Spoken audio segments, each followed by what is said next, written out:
Hello and welcome back. Today we'll be creating a technique in Japanese called Mokume Gane. This technique is made on metals, but we're using polymer clay. As you can see right now, we have 4 different colors, and each color is going to be layered over so we can have that same technique of the Japanese metalsmiths. So we have the orange, we have the reds, we have the greens, and the blues. So these colors are going to be from the lightest to the more pigmented. So it's going to be the green, the reds, the blues, and then the oranges. So we have that contrast between each color of a very strong pigment. So now we have the blue, and we're laying it over.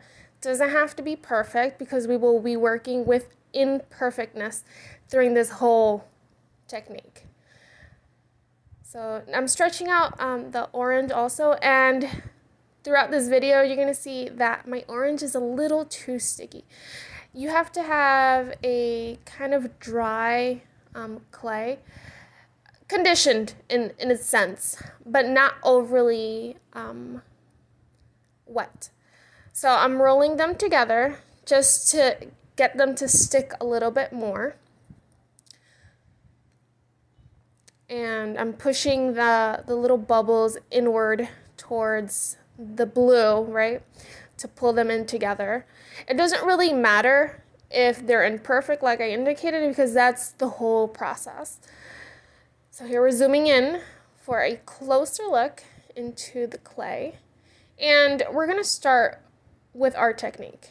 So our technique is to create ridges, patterns in between the clay with different utensils. So I have different styled cutters. I also have the different sizes, circles. If you have maybe a zigzags, that would work perfectly fine. Stars. So I'm pressing in, and when I press in, I don't press it all the way through to the other side. So you're pushing in to a half between the clay. So I'm pushing in. It can overlay to your other cuts. It can create a ripple effect between each cut. It doesn't really matter. And the more ridges, the more patterns, the more imperfectness that you create, better the design. I know it sounds a little absurd if you just work with plain clay, but this is the process. Trust the process. So I'm poking holes to create more of that depth.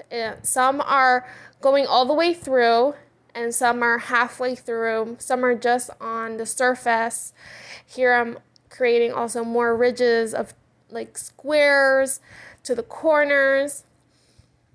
I'm just pressing it through. If you do press it all the way through, just make sure to press your clay back in to the crevices.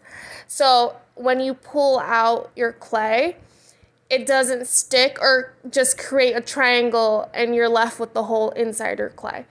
So make sure that it's always sticking together.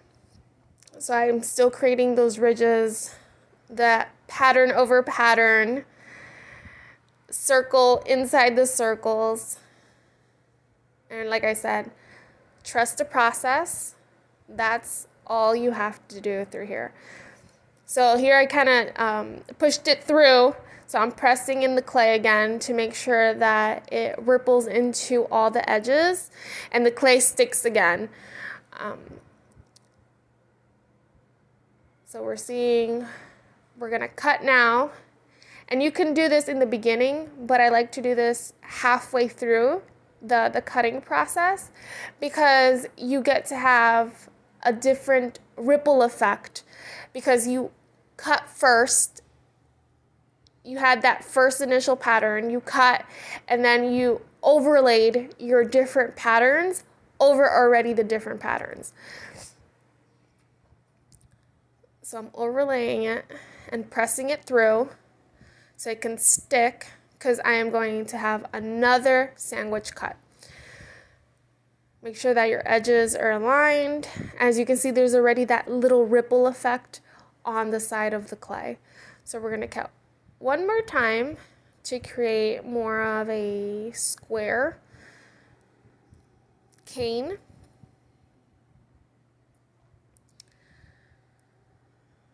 So I'm having a little bit of difficulties through this one because I didn't cut all the way through, so I had to go back to it. And as you can see also on the paper, my orange has a lot of oils. So my orange is still pigmenting and is leaking oil through. So I'm trying to not work so much with an orange surface. So that's why only the back side has a very small square of the orange. But then on the top, it's the green that isn't as soft. It's a little bit on the good condition side, not the overly conditioned. And if you have problems with your overly conditioned, you have to leave it overnight between papers so that paper can absorb that oil. So I'm just right now creating a better corner and pushing it all together one more time. And we're going to start creating that same ripple effect that we were doing with the first step of creating more patterns. So I'm creating the patterns over patterns because we folded it 4 times. So I'm still creating those ridges, creating that new ripple effect between my clay. And as you can see, I keep pressing it so my clay doesn't unfold and create a cut. So you can keep pressing every time that you cut, so you push everything together once the cuts are made. So you can see here the orange is more after the cut, and I press it together. It just looks like a clean slate, but you know that I had ripples through. So I love the stars because stars have a very unique ripple effect on the clay when you have the official cut. So I'm doing it on both sides because I'm not really, remember, you don't cut all the way through. You cut just enough so your clay has the ripple effect in between, but not a full cut. And I'm starting to press through because we're going to create a cane. So this cane is going to be your official process for that cut. So instead of creating a cane in which you create your design before, we're creating our design during the process of pressing the clay. So as you can see, I'm pressing all around the sides and pushing the cut all together, making all the cuts bond. And that's very important because if you cut and you don't have a bonded clay, you will have an open cut of your clay. So I keep pressing everything together until I have that perfect, unique, rectangular square cane. So all you have to do is keep pressing, and your clay has to be conditioned properly. During my process, my clay was over-conditioned. I was impatient of waiting for the oils to seep through. And now you can see kind of like that ripple effect. And you can see that it's not a perfect straight stripe. That they have those ripples and that design. And that is very good conditioned for this technique. So I keep pressing and I keep molding. And I also use my roller so it can have a better push on the corners. If you like using your roller, you can use your roller. If you want to keep using your hands, you can also keep using your hands. So just make sure that you don't have any ripples through any of the sides. Like you see, the green has a lot of cuts on the sides. The orange doesn't because it was very oiled up before, so it bonds very quickly. But when it comes to cutting, it gets a little sticky. But the green is what I'm trying to kind of smooth out and to make sure that it bonds together, as you can see, because the cuts are going to be perfect on their sides. So exactly where you layered your clay is on the same direction that you will be cutting. So I'm going to start my cutting process right where you see the layers. So that same direction on that first layer, that's going to be your first cut. You're not going to do it on the opposite side. So let's start the cutting process. So here we have already our block of clay all mushed together, and as you can see, those are the layered lines. So we're cutting right on that same direction of the layers. So we're doing our first cut with a square cutter, and I'm having a little bit difficulties because I couldn't find my slicer.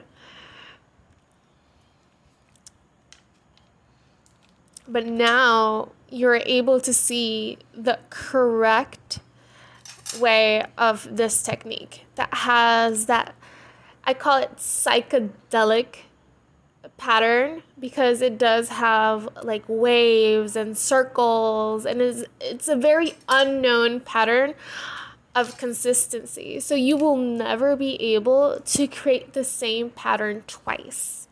You can create that wave, you can create the little circles in between each wave, and you can create different colors, but they will never be the same. So each cane is exactly unique. So I went ahead and cut all of my pieces, and as you can see, each piece is so unique, and I'm laying it to create a full polymer clay slab. So I do kind of overlay the corners a bit, so when I do press it through by hand or on the pasta machine, they have a very sticking consistency, and I'm able to have a clean slate and not cornered cuts of all my pieces. So now I'm going to start rolling them together. And I do have a paper on top, but this is only so the clay doesn't stick to my roller. You can also do this same technique and throughout all your clay process. And what I showed you there was how my reds and oranges are still seeping that oil from the initial condition. So I'm pressing it because I want to have a long, sleek slab. And the pattern is absolutely beautiful, and you will never be able to recreate the same style twice.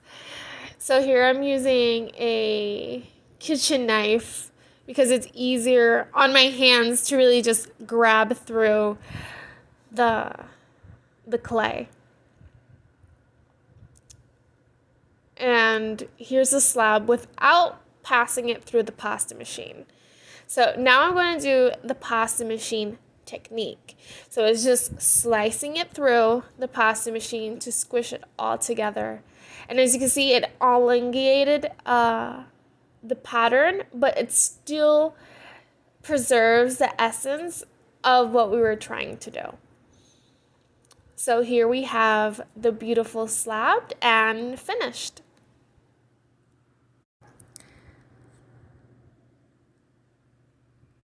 So I hope you had fun. I hope you enjoyed this tutorial.